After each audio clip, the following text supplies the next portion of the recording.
Trunks ng elephants, posibleng maging daan sa improved robotic sensors? Ayon sa researchers, matagal nang pinag-aaralan ang whiskers ng mice at rats. Pero kaunti pa lang ang pag-aaral tungkol sa whiskers na matatagpuan sa trunks ng elephants. Ang whiskers na ito ay may matigas na base na unti-unting nagiging malambot at mas sensitibo habang pupunta sa dulo. Dahil dito, nararamdaman ng elephants ang maliliit na bagay at maingat nila itong napupulot. Nakatutulong din ng whiskers para makalusot ang elephant sa mga komplikadong daan sa wild at para makakolekta sila ng daang-daang kilo ng pagkain araw-araw nang hindi nababali ang kanilang whiskers sa trunks.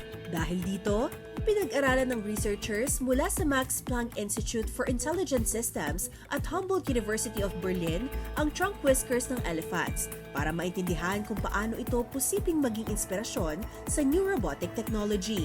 Sa pag-aaral, natuklasan na ang natatanging structure ng whiskers ang nagbibigay sa elephants ng kakayahang pagsabayin ng strength at delicate control ng kanilang trunks. Ayon sa biomechanic na si Andrew Skulls, matagal nang hanga ang researchers sa kung paano nakokontrol ng elephants ang kanilang trunks para masense ang kanilang paligid. Dagdag naman ng neuroscientist na si Michael Brecht, kayang mag-perform ng elephants ng delicate task, tulad ng dahang-dahang pagpulot sa maliliit na pellets kahit pa malaki at mabigat ang kanilang trunks. Para mas maintindihan ang kanilang sense of touch, gumawa ang researchers ng 3D printed whisker wand batay sa trunk whiskers ng elephants.